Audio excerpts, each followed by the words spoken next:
Hi, and welcome to Simply Happy Conversations. I'm Narelle King, and in today's solo episode, I'll be sharing tips around storage ideas for your laundry around tricky items like brooms, mops, and vacuum cleaners. I'll also be sharing laundry systems to reduce the washing overwhelm and keep clothes moving through each step of the process. And finally, I'll share some tips around lost socks and how to reduce this. Let's jump into this Simply Happy conversation.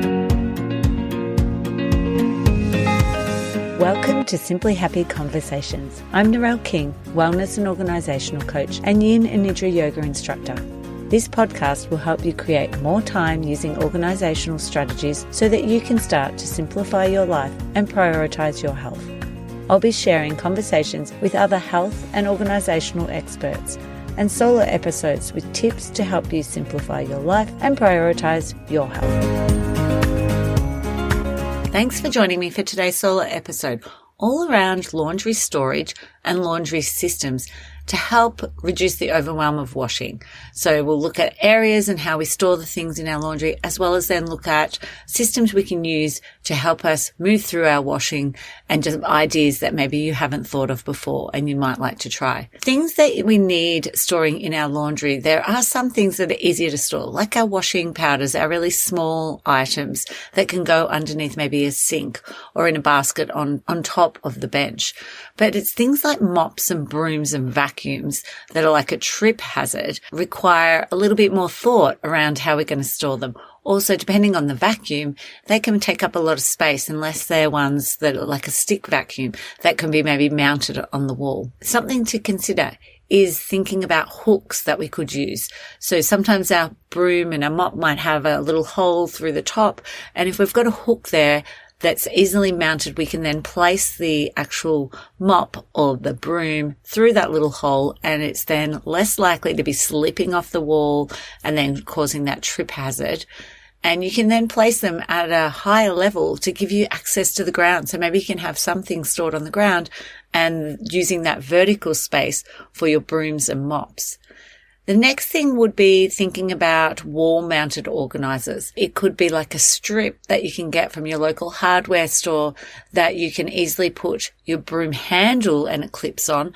The one that I actually have has got, you can clip your broom and your mop handle, but then it also has some little hooks, and I've got like a duster hooked on to one of them. I also have an umbrella on another one in that cupboard as well. The other thing is you can actually buy ones now that are not needing to be screwed in, that can be placed on and you can actually remove them. So it's great if you've got a rental and you can't actually drill into the wall. And these are really effective. I've used them with clients. I've also used them myself, and I found them really sturdy and able to hold a broom or a mop, and they're not falling off the wall. As long as you make sure that you've cleaned the wall before you actually place it on and placing it at the right height for yourself. And again, like I said before, you can then have underneath, maybe it's the mop bucket or other items on the ground level, but then you've got using that vertical space, which a lot of us leave and don't use it very well. These wall-mounted organisers can also be inside door cupboards.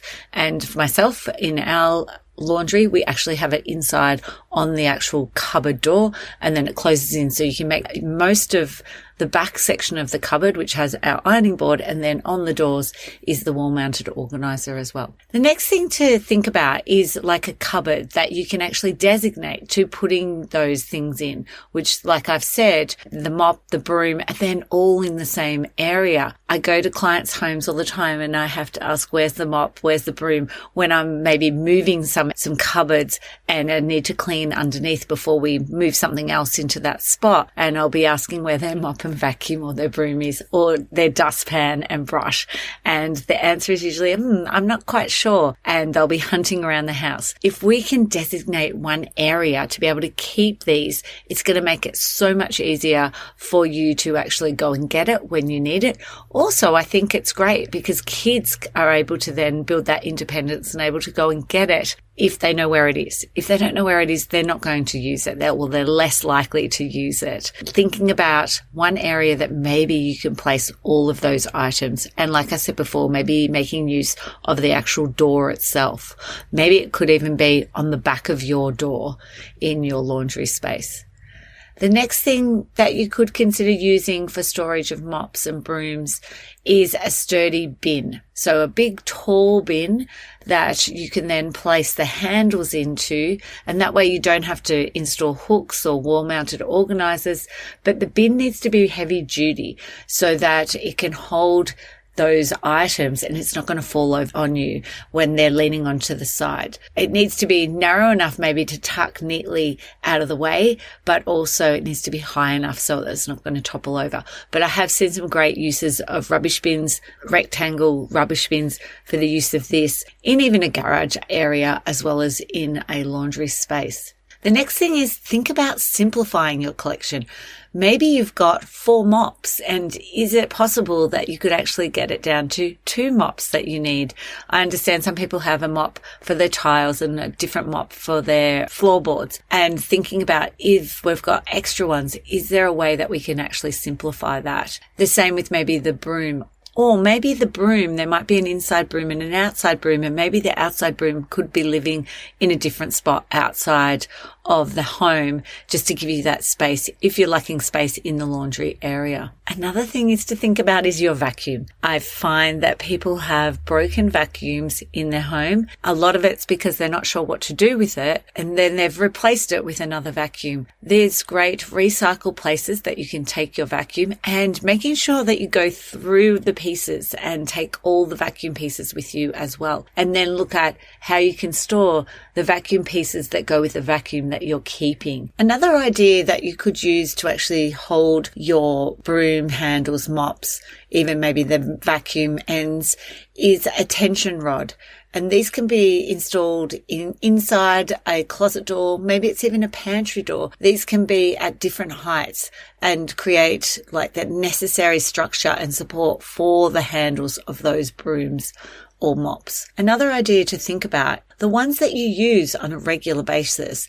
If you're like a butterfly style organizer and visually need to be able to see it, then maybe you need to place that in an area. And I've seen that in clients' homes. It's in their kitchen area, maybe tucked down beside their fridge, but it's really easy to access. Or maybe it's inside your cupboard underneath your sink is where you've got the dustpan. So it's really easy, and that's where maybe you use it on a regular basis. Whereas some of us don't like to maybe see all of those items, and we can actually go in and open a door and create that home. Like I said before, you could look at a cupboard area or inside on the cupboard door. Let's look at laundry systems that are going to help reduce the overwhelm of washing. I'm going to share 3 different systems that I've used with clients in the past. So number 1 is to make use of different kinds of baskets. I recommend using tall baskets for dirty washing, small baskets for clean washing. And this means that you can immediately identify what's needing to be washed and what's not without having to do the sniff test.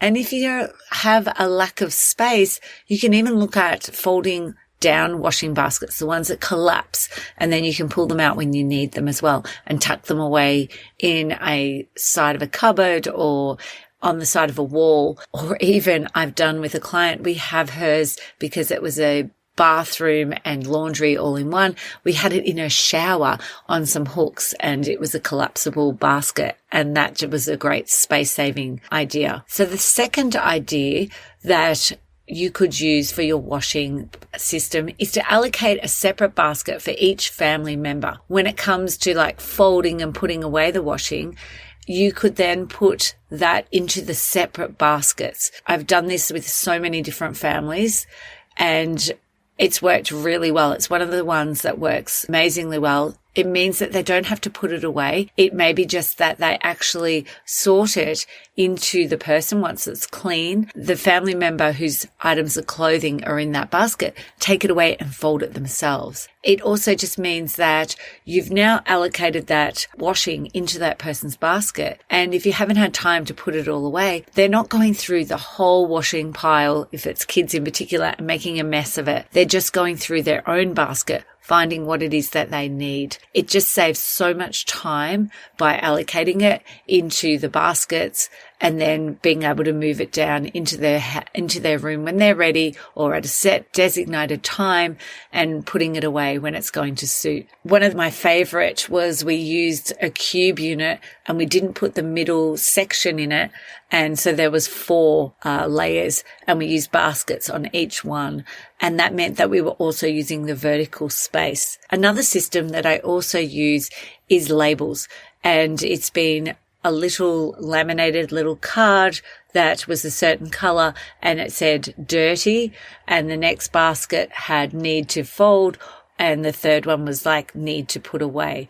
And this can help simplify the laundry process even further when they're attached to the individual baskets. And over time, you may not need these, but this is a great hack for implementing a new laundry system to your family.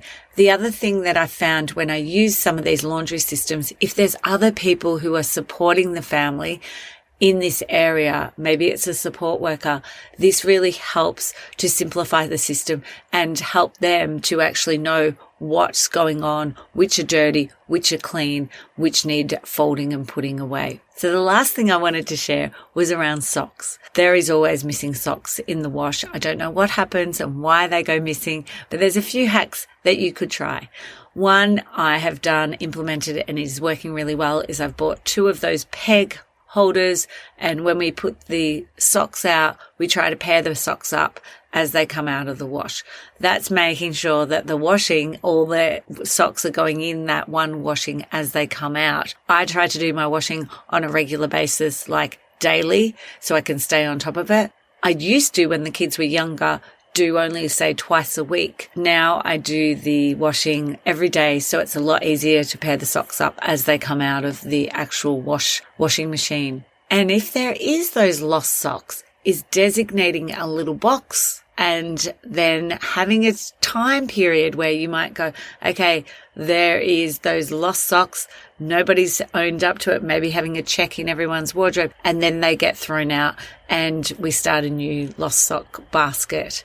Another idea I have heard, I haven't used it myself, is to just keep putting those socks back through the washing machine until they eventually find their pair.